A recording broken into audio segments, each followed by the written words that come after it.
firing back. Did he really call women those names? And on that question last night, raising his hand, saying he would not promise he wouldn't run as an independent. What Donald Trump is saying tonight. Also this evening, the scare on the tarmac, the sudden ball of fire shooting from this plane, getting ready to take off. Severe weather we're watching as we head into the weekend. Already 5 reported tornadoes. The Walmart roof ripped off. And the superstorm hitting right now. Our reporter there as that typhoon heads towards one of the tallest buildings in the world. Outbreak, the airborne disease, more than 100 cases now. Authorities say it can spread 7 miles. And we're now tracking cases in 2 other states. And it was 10 years ago today we lost a leader, Peter Jennings. And tonight, how something he said changed so many lives. From ABC News World Headquarters, this is ABC World News Tonight with David Muir. Good evening, and it's great to have you with us here on a Friday night, and we begin with the new numbers coming in. The Republican showdown shattering records, 24 million Americans tuning in. That's more people watching the debate than the World Series. The 10 contenders, Donald Trump in the middle, they began by asking them all to raise their hand if they could not rule out running as an independent. Mr. Trump. Only one hand going up right there. Donald Trump, the first of many answers that drew strong responses. Tonight, here the allegations against Trump. That question he was asked, what did he really say about women? And now Trump firing back, sending out his newest tweet late today. ABC's Tom Llamas leading us off. Businessman Donald Trump. From the get-go, controversy. Donald Trump refusing to rule out an independent run when pressed. You're not going to make the pledge tonight. I will not make the pledge at this time. Okay. Trump also called out for offensive tweets and statements about women. You've called women you don't like fat pigs, dogs, slobs, and disgusting animals. Your Twitter account... Only Rosie O'Donnell. No, it wasn't. For the record, it was well beyond Rosie O'Donnell. Yes, I'm sure it was. Your Twitter account has several disparaging comments about women's looks. You once told a contestant on Celebrity Apprentice it would be a pretty picture to see her on her knees. You dropped to your knees. Yes. And begged to do this. It must be a pretty picture you dropped to your knees. But telling George on GMA this morning... You know, some of the statements you made about the women, I don't recognize those words whatsoever. His feud with Rosie O'Donnell, well documented. Trump saying this on The Insider and Entertainment Tonight. Well, Rosie O'Donnell's disgusting. She's a slob, and I'd look her right in that fat, ugly face. And New York Times columnist Gail Collins wrote that after criticizing Trump, he sent me a copy of the column with my picture circled and the face of a dog written over it. Trump taking to Twitter post-debate to criticize one of the moderators, Megyn Kelly, retweeting, Fox viewers give low marks to bimbo at Megyn Kelly. The other candidates taking aim at the Donald during the debate, blasting him for donating to Democrats. With Hillary Clinton, I said, be at my wedding, and she came to my wedding. You know why? She had no choice because I gave. I gave to a foundation. Next to Trump on stage, Jeb Bush asked about reports he called Trump a clown and a buffoon. Is it true? No, it's not true. But I have said that Mr. Trump's language is divisive. But Marco Rubio managing to bring the debate back to the big competition from the Democrats. How is Hillary Clinton going to lecture me about living paycheck to paycheck? I was raised paycheck to paycheck. David, Trump is back here at home in New York, and even though he was off the campaign trail today, he has been busy tonight on Twitter, slamming Fox News and Fox News commentators for, in his opinion, not giving him a fair shake. David? Tom Llamas tonight. Tom, thank you. And we have just one more question on all of this about the size of this audience. Let's get right to our political analyst, Matthew Dowd, because last night, Matt, when Donald Trump was asked about his claims about the Mexican government, that they've sent rapists and criminals across the border, I want to remind everybody at home what Trump had to say. Here was his answer. If it weren't for me, you wouldn't even be talking about illegal immigration, Chris. You wouldn't even be talking about it.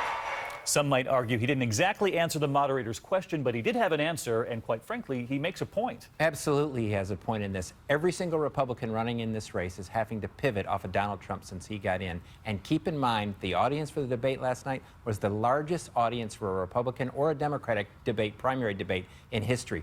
Donald Trump is the reason everybody has to respond. All right, Matt Dowd with us tonight, and he'll be with George first thing Sunday morning on This Week. In the meantime, we turn tonight to that scare at an airport in Nashville. The images of that Delta connection flight right there getting ready for takeoff, bound for Cincinnati, and then that sudden ball of flames shooting from the jet. ABC's Wjla with what happened next. Flameout, a sudden ball of fire bursting from the back of this SkyWest commuter flight between Nashville and Cincinnati as it readies for takeoff. 50 passengers on board. But despite how it looks, the airline says tonight there was no fire and no emergency was declared by pilots. Here's ground traffic control. He said something about having a flame on the left engine, but no indications on his instruments of an engine fire at all. The airline saying it appears fuel in the tailpipe of the aircraft ignited, and the plane itself did not burn. They said they took a look at it with their infrared camera, did not see anything wrong. They said you were good to pull back up to the gate. The small jet taxied back, and passengers boarded other flights to Cincy. David, our aviation expert, says this was a common tailpipe flame that looks bad but isn't dangerous at all. Still, it's not what you want to see outside your window at takeoff. David? That is for sure. Wjla tonight from Washington. Jim, thank you. And now to the images coming in right now from overseas. The deadly typhoon Wjla making landfall in Taiwan at this hour. Wind-whipped streets, this traffic light no match for that wind, and it's already turned deadly. A mother and child right there. Incredible images in life jackets bobbing in the water. They were in fact rescued, but another child has been killed by this. And here is the map tonight. Taiwan now bracing for a hit, and ABC's Neil Karlinski and our team in the middle of the storm as it hits right now. Neil? David, Typhoon Wjla is hitting Taiwan with all its fury right now. There are several trees down here, and it's extremely difficult to stand up at times. The rain is also just torrential. It's very, very, very wet, and this is just the beginning. Tonight, Typhoon Wjla is barreling in with the fury of a Category 3 hurricane as strong as Hurricane Katrina. Taiwan's military is on alert, rushing people to safety. We were with soldiers as they evacuated a small mountain village, including some who couldn't make it out on their own. The concern isn't just the rain in small villages like this one. They're very worried about these mountains and that there's going to be so much rain coming down that there could be devastating mudslides. We watched as emergency crews spent hours trying to clear local beaches of onlookers, even families here to see the typhoon's fury up close. Cameras were rolling as one girl was rescued after being swept away in choppy waters. 2 others are reported dead and 1 missing. It's just after daybreak here, and already there are reports of injuries in downtown Taipei from flying debris. Along the coast, they're getting hammered right now. It's likely even worse. And these high winds are expected to continue for several more hours here at least, David. All right, Neil Karlinski reporting in the middle of this typhoon as it hits tonight. Neil, thank you. And back here at home, the other weather headline now. The dangerous storms hammering the heartland, 4 million from the Rockies to Florida. The Panhandle in the storm zone tonight. 6 reported tornadoes in just 24 hours. Look at these pictures coming in from South Dakota. We've got time-lapse tonight from Charleston, South Carolina. The storm clouds rolling in, and in Troy, Alabama, the aftermath, that Walmart taking a direct hit. We saw aisles of merchandise today simply left out in the open, 6 people injured. Chief Meteorologist Ginger Z tonight on the size of that tornado now determined by the National Weather Service. Oh my God, this is scary. Coming right for us, are you kidding me? Tornadoes raking the land from Minnesota to South Dakota. To this one in Troy, Alabama. Lightning illuminating the twister as it shreds this Walmart, injuring 6 shoppers inside. Tonight, we know that tornado was an EF1, winds up to 100 miles per hour. Only on the ground for 2 minutes, 700 yards, enough to knock everything off the shelves, flipping semis in the parking lot. Paul Ackley was in one of them. It was a little spooky at the time because you just don't know what happened. It was really violent last night. Tornado on the ground. At least 150 severe storm reports in 24 hours and counting. So let's get right to Ginger now because there's more severe weather as we head into the weekend. David, the radar is popping right now just east of the Rockies. You see those pink boxes. That's a severe thunderstorm watch that goes until 11 p.m. Mountain Time. So yes, northeastern Colorado into Nebraska and western Kansas. That energy slides east on your Saturday, and you will see hail and the possibility of tornadoes. Those are the main threats. Damaging winds always in there. A little bit of Nebraska over to Illinois, certainly parts of Missouri and Iowa included. The other big headline is a large area from South Texas through Alabama up through Missouri. Heat advisories. This goes through the weekend. It's a cumulative event. Oklahoma City had their first 100 of the season this year. That's a big deal because they've been relatively cool. They're going to stay that way for a couple days. It's going to feel like 111 in Little Rock. Unbelievable. Ginger, thank you. We have new developments tonight in the deadly outbreak of Legionnaire's disease. Another fatal case now. A mother, this time in Cleveland, reportedly healthy until she contracted the bacteria. Here in New York City, a new case as well. 101 people now infected, 10 dead. Now word one of those infected planning to sue the city amid the warning from authorities that this bacteria can actually travel through the air up to 7 miles. So we send ABC's Gio Benitez to show us how this is transmitted from those cooling towers. Tonight he has that and those 2 cases we're following in 2 other states. Tonight, yet another case of Legionnaire's disease in New York City. Like the others, contracted within miles of the 5 cooling towers where the bacteria has been discovered, bringing the total number up to 101. 10 people in New York's Bronx area have died in this outbreak. 29 are in the hospital right now, including Marvin Montgomery. I couldn't breathe no more. My heart was beating crazy rapidly. He's planning to file a $10 million lawsuit against the city. A new requirement going into effect today saying all building owners in New York City must test and disinfect cooling towers within 14 days. The governor acknowledging authorities have to go building by building, telling New York One, "We don't know where the cooling towers are." But experts say each cooling tower can take up to 2 days to clean. It's going to be quite a task because there could be thousands of these cooling towers all over the city. This as we learn 2 other people in Michigan and Ohio died of Legionnaire's disease. And officials tonight say those cases are not related to the cases here in New York, but they're confident that the number of incidents is now winding down. That's good news for the thousands of people who will come here to Yankee Stadium tonight. David, we're just a few miles from the epicenter of that outbreak. All right, Gio, thanks, but we cannot underscore that enough. Those 2 cases in 2 other states, not believed to be connected in any way, but you were telling me 18,000 cases of Legionnaires in the U.S. a year? That's right, and CDC has been getting more reports each year. It's not clear how much of that is due to increased testing of people for the infection and how much is really a rise in the disease. But some are calling for changes in prevention, testing cooling towers and whirlpools, things that have been linked to outbreaks. But it takes a big outbreak like this to cause a lot of people to re-examine how we prevent this infection. There's a lot of alarm, understandably. Rich, thanks very much. We have stunning images at this hour out of Colorado. Look at this, the Animas River in Durango, bright yellow tonight after a massive spill there. 1 million gallons of wastewater contaminating heavy metals in the water, accidentally unleashed, we're told, by EPA workers. Tonight, dozens of miles of river now closed, stretching all the way to New Mexico. This evening, the EPA is now apologizing, saying the drinking water is safe. There is no word yet on the impact on wildlife there.